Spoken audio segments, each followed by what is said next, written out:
Hello, good morning and welcome to New Forest Morphs. It's Paul back again, and thank you so much for your love and support and for the lovely comments and feedback on yesterday's video. I'm sorry the battery kind of ended part of the video, but it was well received by the community, and I'd like to thank all those who've contributed to the comments below.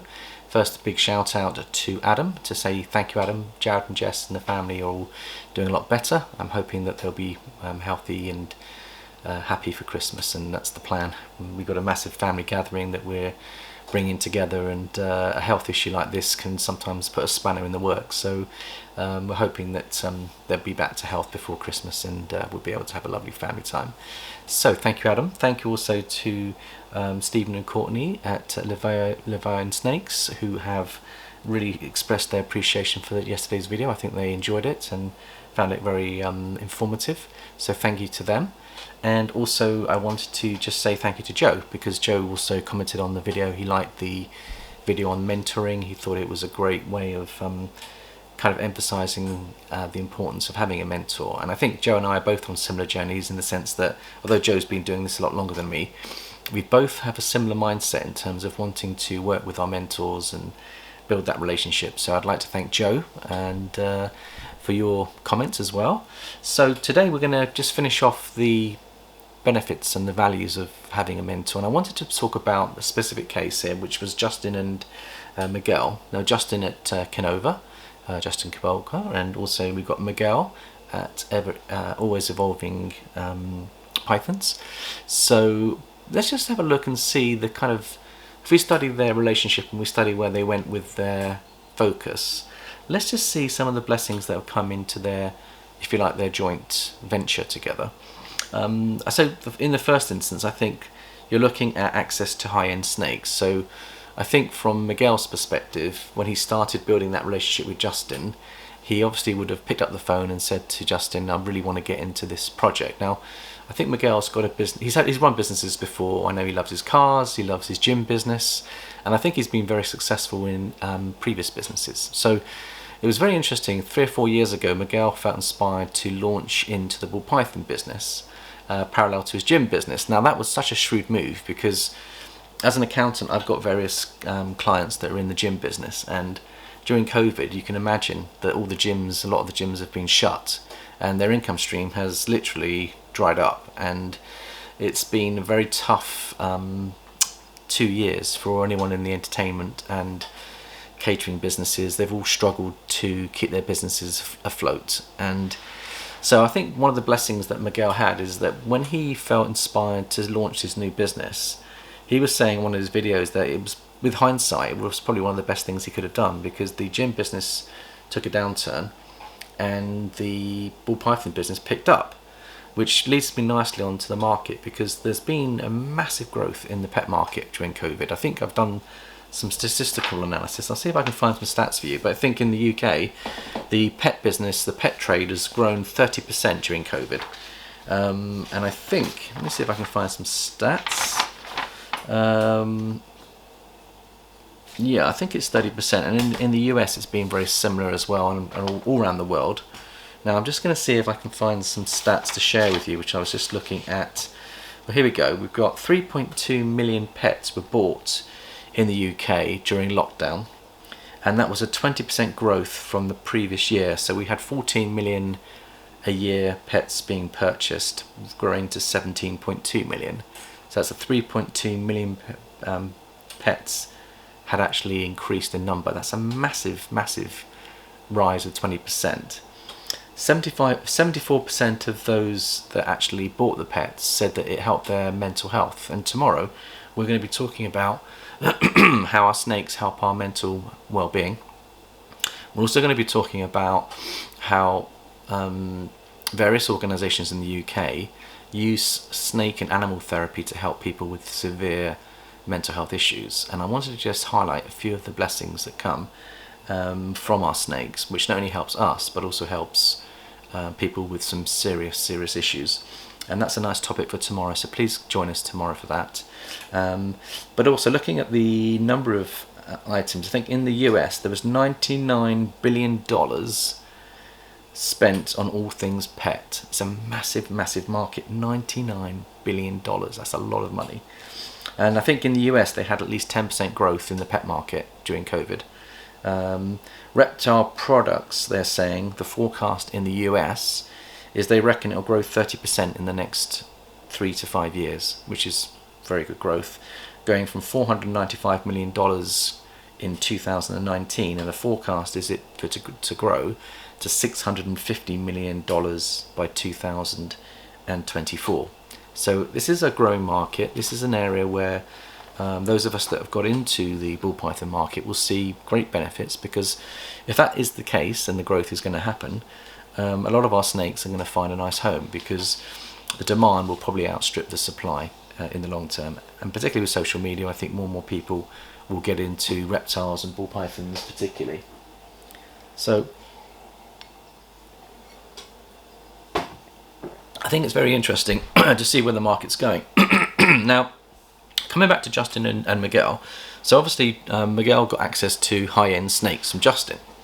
Now he has to pay for that. I mean, obviously, you know, you can't just offer silly money. You've got to pay for 18 years of development. So Justin spent 18 years of his life taking those morphs to the next level, next level, next level.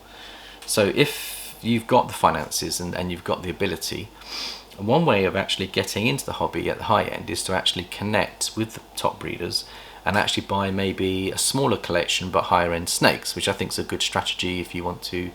If you've only got a little bit of time and you've got a full-time job, then my strategy would be perhaps buy 1 or 2 snakes that's not going to bankroll you. It's going to basically be an affordable hobby. Learn after the next year or 2 how to keep those small collection.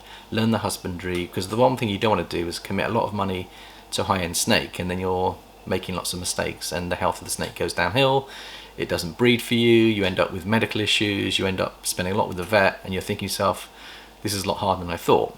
And so I think my advice would always be go into the hobby carefully, commit some money, but not too much in the first year, because there's a lot to learn in this hobby. It's not as easy as people think, as I can testify to that.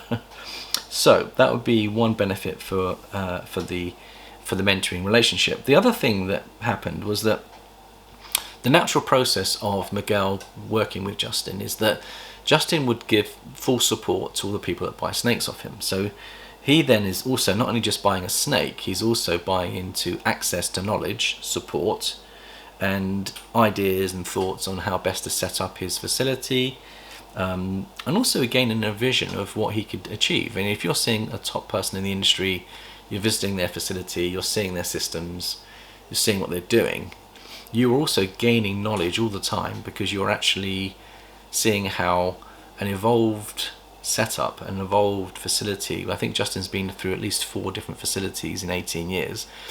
You're seeing at this stage one of his best ever facilities he's ever built, and you're walking in those corridors and you're being inspired all the time by it. And that must really egg on Miguel, because Miguel's working in a similar space to me at the moment. He's only been doing it 4 years.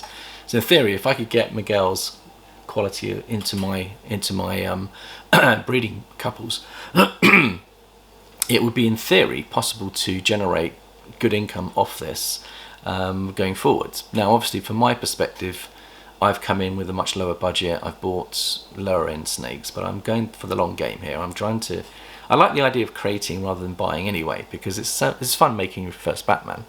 It'll be fun making so many other genes that I want to get into, and also it's cost effective. I mean, it's patience, but I think the majority of us just don't have the capital to invest big money. But those of us that do may want to consider Miguel's example, because he is basically putting in the same time, the same effort. He's cleaning the same rubs, he's cleaning the same snakes, but obviously the average clutch value could be as high as $20,000 per clutch, whereas ours is probably between $2,000 and $3,000. So we're kind of putting in the sweat equity, we're learning. We're still having to pay for the same heating, the same rats, same facility, so the base cost stays the same. So I'm thinking that I'm looking forward to when our collection gets more and more enriched, we get more and more higher end snakes, because all the extra work that we're putting in will generate more for the facility that allows us to plow in again and upgrade our facility yet again. So it's like a hobby that can go very quickly, it can go very, very well if you get your strategy right. So I keep a very close eye on the top breeders, what they're doing, because it inspires us. Okay, so moving on to the next few benefits. Now, access to knowledge. Now, Justin has a website which a lot of people don't realise, called the Wall Street Journal, and I'll just show you an example of this. And here's the if I just show you, maybe the camera can home in on that, but there you have is the Wall Street Journal, which Justin put some really good material on there, some really good subjects. And this is a forum for us to gain knowledge from Justin, as though he is our mentor, because we get a connection with him. And he invites us to pose any questions on his website that we have. And I was very surprised, he's not getting a lot of questions from the community. I mean, he's only literally, in about 7 years, he's had no more than about 20-25 questions. And I would have thought that the community would use this as an opportunity to gain knowledge from Justin. I think what Justin's doing is he's taking inspiration from the questions, and then he's posting various videos to answer those questions. And I think that's a really good way of interacting. We try to do the same here, that our subscribers kind of develop the channel for us with their questions and their queries, their problems they're experiencing. And I think we tend to put out material that's going to help people in the hobby. So this is what Justin's doing. Now, he's got a really good article about building a ball python business, and please go and have a look at that, because it's seriously inspiring. I mean, it inspired me to do a video this year about how to build a ball python business from scratch, and he teaches us about lots of really interesting principles about hard work, variety, building relationships. There's a whole bunch of things in there that will really help the new hobbyists coming in, considering setting up a ball python business. Please do have a look at that, and do look at our video as well, how to grow a successful ball python business, parts 1 and 2, and that will help you on your journey, because I extracted a lot of information from Justin and his Wall Street Journal, but I also added my own take and spin on it, because I'm a businessman myself with 30 years experience, and I kind of put in my own spin on these things as well. The other thing that Miguel and Justin have been doing is they've been doing collabs. So if you look at their videos, they share joint chats together. They sit down and talk business. Miguel's very open. I think the community has been a little bit reserved on the business side. They're not really wanting to be perhaps as transparent and open about the business opportunities of running a ball python business.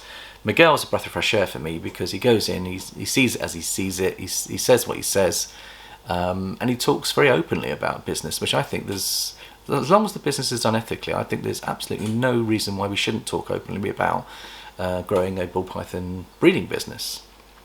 So that's I welcome the collabs. Now, the other thing that the benefits come from these kind of relationships is Miguel's also got access to Justin's community, his access to his channel, because obviously he's on the channel quite regularly, and I think Justin's on Miguel's channel. So they are working together, and they're building up a joint effort here, which I quite like that, the team spirit, teamwork. And I've noticed that since Justin's been doing more of this, he's been bringing other breeders into his facility and introducing them and giving them shout outs. I really like that, and he's developed his channel, and I think Justin is feeding off Miguel as much as Miguel's feeding off Justin, because two heads are better than one often, and you put 2 and 2 together, you often create 5, and that's called synergy. And in the hobby, synergy is a very powerful model, which stems from the mentoring relationship, so that when you're building a relationship with a mentor, you can also generate synergy. And that means that, say for example, Miguel's got a lot of business acumen from his gym business that will open Justin's eyes up to another way of thinking and looking at things, whereas Justin will come in with his marketing skills, and he'll then open up Miguel's mind about how they can both move forward together. Another classic example is that we know that Miguel speaks fluent Spanish. Now, if you look at the population in the world, this is a global market. This is a massively strategic move, building a friendship with someone that has the language skills, because Mexico and Spanish-speaking areas are yet to really go bananas on the ball pythons. They will. They're picking up already. I mean, Miguel's explaining to us that the Mexican market's going to be huge, and they are now starting to develop quite an industry there. So Miguel's putting out a Spanish channel so that the Spanish viewers can understand, those that don't speak English can understand the social side, the social media side of the hobby. And I think that Justin's gone over there with Miguel to be introduced to some of Miguel's friends, and I think that's a shrewd move, because I think Justin will have a footholding in that market, and Miguel and Justin will work together to develop that market. So I think keep an eye on that, and keep an eye on that space. But it's not just restricted to Mexico. That's going to open up a lot of the Spanish-speaking cultures in our world, which is massive. So I think that's a massively good move. The other blessings we get is that of credibility, enhanced in credibility. So if you've got a newcomer like Miguel coming on the market who's got an experience in keeping snakes, pet snakes, but not actually breeding snakes, he's suddenly connected with the top guy in the industry. And what I like about Miguel, he likes his fast cars, he likes his quality. I'm sure his gym business must have been amazing. But what I'm saying is that Miguel is not hanging about. I mean, he goes straight to the source and straight to the very best reputation, best snakes he can possibly get hold of. And I'm thinking to myself, that is an amazing business model for me. Very inspiring, very bold. But he's also giving a lot as well. So it's a two-way thing that's going on here. So I just think it's a really good model for us to really study and try to emulate as best we can, given our circumstances, on a more localized level, because we're going to have people with the same level of experience as Justin locally to us. They may not necessarily have the same reputation, but in terms of mentoring, you're going to be getting really good advice on how to keep these ball pythons.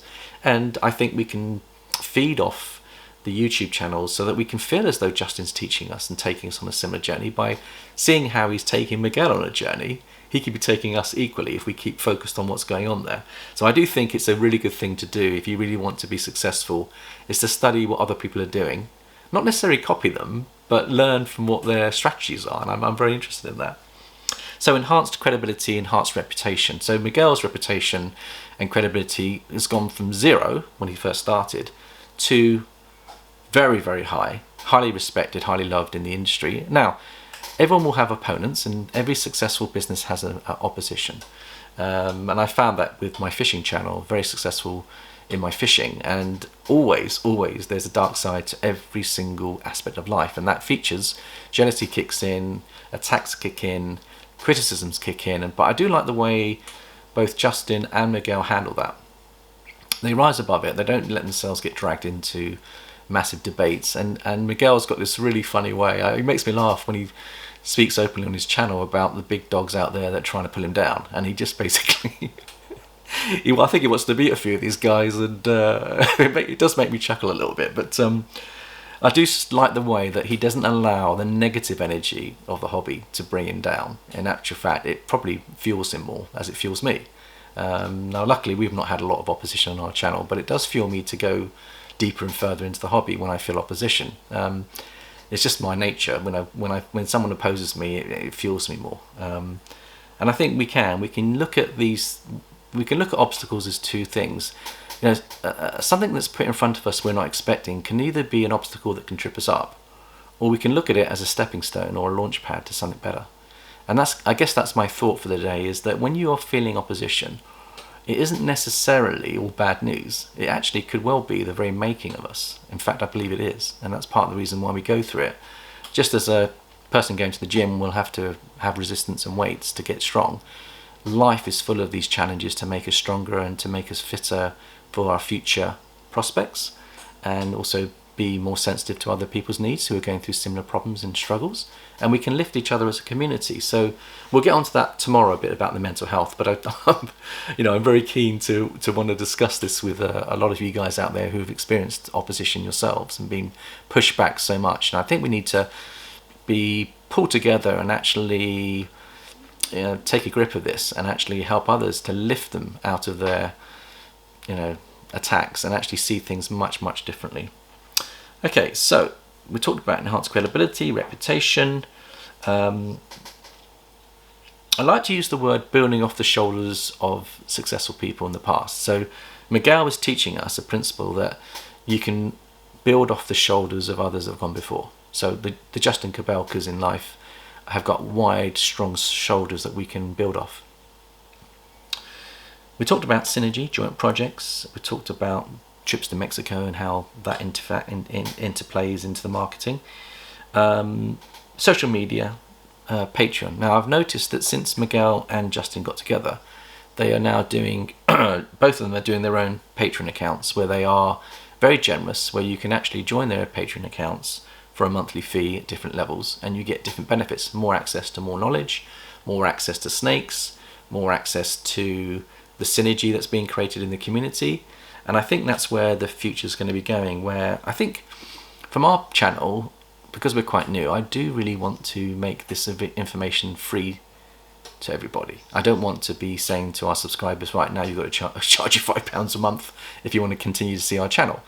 I mean, my feelings and attitudes may change in the future, and maybe in the next 5 years I might be tempted to do a Patreon channel, but I do want to give knowledge free at the point of, I think there's enough blessings that can come personally by sharing knowledge and selling our snakes and doing business together and getting new friendships.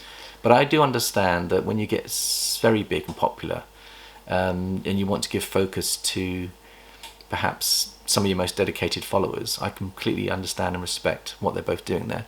I am a little bit frustrated, I must admit. I mean, I was enjoying Billy's channel a lot more before he went on to Patreon, because I was seeing all the egg cutting and I was really enjoying them. But now I'm looking forward to seeing the updates, but I do miss that. Now I've got a choice. I can pay my monthly fee and I can jump on that opportunity, so that is still a choice I have, and I still might do that. But I've got so many people I follow that my monthly subscriber base, if I jumped on every channel that I love for Patreon, would be like £200 or £300 a month, which really I just cannot see myself doing that. So I'm still enjoying the free access to YouTube myself, but I think maybe I might just look at 1 or 2 channels and maybe commit to that, and I'll see how I go on that one.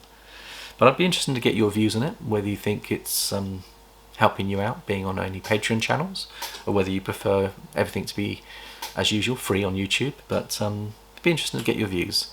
So moving through now, because we're getting close now to the end of the video, charitable status. Now I'm going to talk about charity, particularly during Christmas, where this is a time for goodwill to all men and women, and our hearts go out to those people who are struggling in so many aspects of life, and it is a good time to consider charitable status. But one thing that really impressed me about both Justin and Miguel is, I've never been to the shows, but I watch what they do at the shows, and at some of these big shows they raise money for charity. And I've noticed that Miguel was bidding for various items that are available that have been donated to the bidding charity, and Miguel often goes very, very high, very generous with his bidding for the benefit of the charity. And I think that's helped him gain great respect in the industry, because a lot of that money will go to help those in need. It helps to go protect the hobby with US ARC. A lot of that money might go to US ARC that will help defend some of our legal rights against government organisations that are trying to close us down. And I think Miguel's gaining an awful lot of love and momentum by his generosity, which again, Justin is also equally generous. And I do like that. That's why I'm drawn to them both, because there's a very acute business side to them, but there's also a very generous side to them as well. And I think it's important for us to, within our budget, to be as generous as we can to help others with their issues and problems. So I just wanted to throw that one in as well. Of course, the other thing is that what these top breeders are doing is they're actually giving us an awful lot as well. Besides content on their videos, they're expanding a global market for us, which is going to make it much easier for us to sell our snakes, because more and more people will come into the hobby, there'll be more demand, and we'll have less problems selling our snakes. So we have to be grateful for what's happening here, and Justin is leading the way by showing us how the market can grow and to the benefit of us all. So it's a win-win situation as far as I'm concerned. Strategies. Now I love my business strategies, and I love to see Justin's strategies and Miguel's strategies and what they do, and studying their videos and looking at what's going on, I find their strategies are very, very interesting. As I said earlier, you've got Miguel, who maybe he did or didn't know that COVID was coming, but he moved into the ball python market a year or two before the COVID hit his gym business. And he says openly in his video that he's so grateful for doing that, because his family's welfare, his family's lifestyle, his family's ability to put food on the table is all driven by the fact that he had a backup business growing on the sideline, and he's taken it to the next level now, where I believe his ball python business will be even more successful than his gym business. And it kind of gives us a lot of encouragement for new people coming in, because a lot of us are bored with our full-time jobs. We do like the 9 till 5 over here, and it's long hours for a lot of us. And the idea of having a business from home, being able to do something we have a passion about, generating sufficient income to ethically keep these snakes, but also to feed our families, I think is absolutely a beautiful model. And if this is something that happens to us in the future, when maybe in my retirement, when I decide to pass on the main business to Jared and I decide to potter around in here in my retirement, I think it will keep me active, it will keep me interested, it will keep me socially connected, and it will bring a lot of blessings. And if we generate a little bit of income off that and do things ethically, then I'm going to be very happy with that model. And I think many of us out there are also thinking the same way. So good luck to everyone on their future plans. I hope it all goes well for you.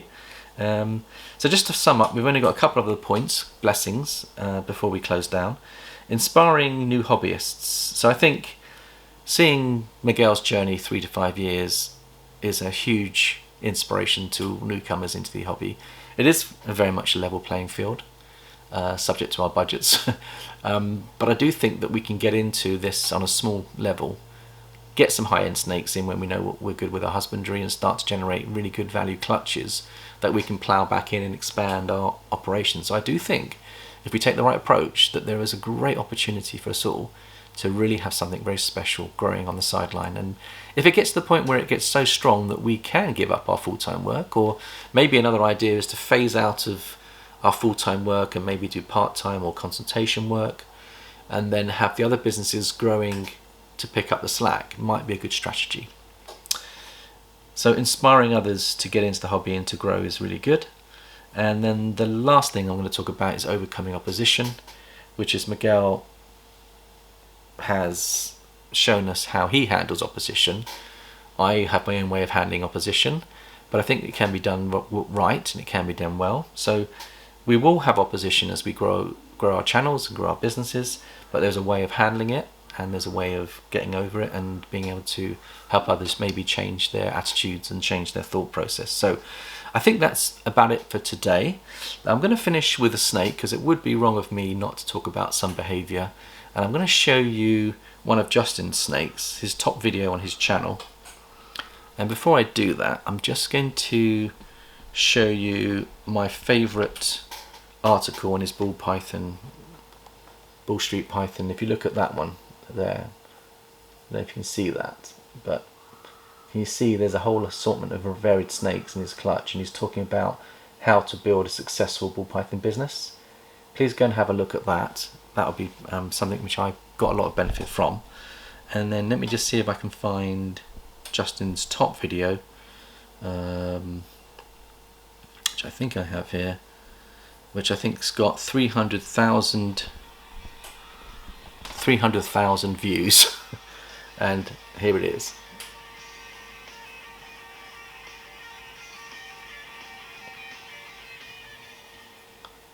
Okay, so I don't know if you saw that, but that was a very short video, but you had all those smiley faces on the beautiful dreamsicle that he had there. I think it was a dreamsicle, but I thought that was just a lovely way to end the show on a snake. In terms of what's going on here, everything seems to be doing well. I'm still cleaning because Jared is still nursing his family back to health. He should hopefully be back with us later in the week, maybe next week, so we're looking forward to him coming back into here. I've had to make a couple of small adjustments in the facility. One of our fans gave up the ghost, and I've had to bring in a new fan, and I'll just show you very quickly in the last few seconds what I've done. So you can see here I've actually brought in a fan from the house. The one at the back has given up the ghost, and you'll notice also, since we've been using the fogger, the sheds have been going really well. We've had, I think, 12 or 13 perfect sheds, only one shed that needed some assistance. And our humidity is running at about, I think it's running at about 54%. But what I have to do is just a little point for everybody. You've got to keep an eye on build up of any dust that's gathering. There's more dust on the fans, there's more dust on the windowsills. So today I spent some time just cleaning the windowsills. The door also has more condensation on it because there's more humidity in the air. And so if you go this method, one of the things I'm going to say to you guys is to be careful, because it does create extra humidity in the facility and bacterial growth can happen on your ceilings, on your windows. So it's a regular weekly cleaning process to get all the dust off and to disinfect all your window sills and ledges to make sure that no bacteria is hiding in these spots and making sure there's good airflow. So thank you for watching, and we shall see you tomorrow.